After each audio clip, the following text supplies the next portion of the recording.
আমি হচ্ছে আগে পেঁয়াজটা কষিয়ে নিয়েছি, তারপর হচ্ছে রসুন বাটা দিয়ে একটু মশলা দিয়ে কষিয়ে বাদাম বাটা, তারপর পোস্ত বাটা, গোলমরিচ বাটা সব কিছু দিয়ে আমি রান্না করছি। মশলাটা ভালোভাবে কষাতে হবে।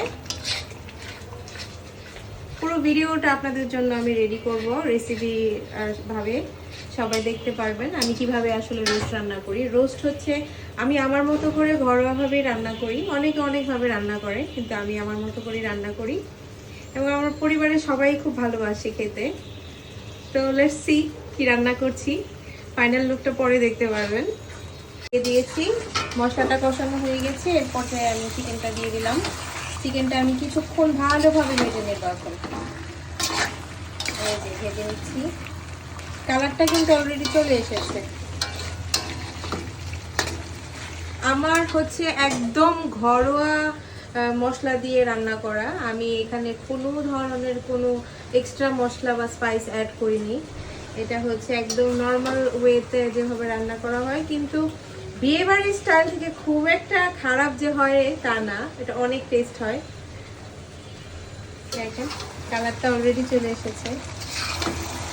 আমি এরপরে একে একে সব দই, একটু মিষ্টি দই অ্যাড করবো, তারপর হচ্ছে কিশমিশ অ্যাড করবো, কাঁচামরিচ অ্যাড করবো, সব কিছু অ্যাড করে তারপরে আমি ঝোলটা দিব হচ্ছে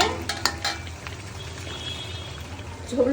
আমি পানি ইউজ করবো না ঝোলে, আমি ঝোলে দিব গুঁড়া দুধ, যেটা আসলে ঝোলের টেস্টটা আরও বেশি বাড়ে। তো এইভাবে হয়তো বা অনেকেই রান্না করে, কিন্তু আমার কাছে হচ্ছে পানিটার থেকে গুঁড়া দুধটা দিলে আমি রোস্টের টেস্টটা ভালো লাগে আমার কাছে। তো দেখুন ঠিক আছে। তো এখন শুধু পোলাওটা গরম গরম রান্না করবো। পোলাওটা পরে রান্না করি, তার কারণ হচ্ছে গরম গরম খেয়ে অভ্যস্ত আমরা সবাই, আর গরম গরম পোলাওটা হলে তো খাবার মধ্যে যায় একদম জমে। এটা ঠিক আছে, কিন্তু হয়ে গেছে। পোলাও রান্না করতে 10 মিনিট লাগবে, 10 মিনিট। সাদা পোলাও,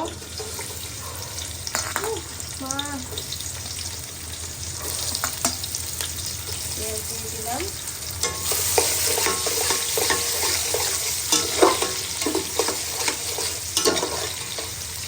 এই যে পোলাও চাল দিয়ে দিচ্ছি, চালটা দিয়ে দিচ্ছি আমি আগে থেকে।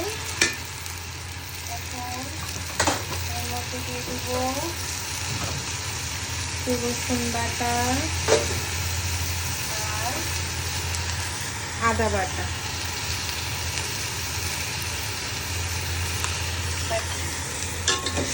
এখন নাড়াচাড়া শুরু।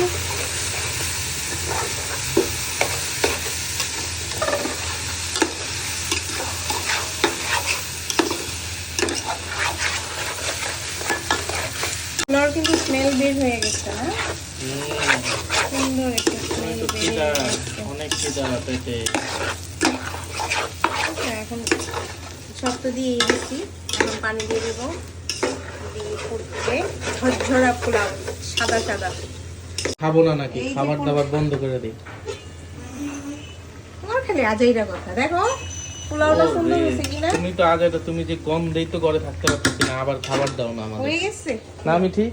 এই যে দেখো কি করবো বলো তো। এই যে আরেকটা আইটেম দেখো। হ্যাঁ হ্যাঁ, এই যে এটা হচ্ছে আলুর চিপস, সাথে কাঁচা মরিচের চিপসও আছে।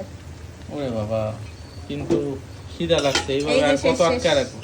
হয়ে তুমি তো গেছে। মনে করছো আমাদেরকে যুদ্ধে পাঠাইছো, খাওয়ান সামনে দিয়ে রাখছো, কিন্তু খাওয়া যাবে না, হিসাবটা দিয়ে যাবে। আজকে একদিন একটু কষ্ট করো, প্রতিদিনই তো টাইমলি খাও। অফিস থেকে আসো সব রেডি থাকে, খেয়ে নাও। আজকে বাসায় আসো, দেখো আমরা কত কষ্ট করি। পোলাও হয়ে গেছে, এখন চিপসটা রেডি করে চলে যাবো।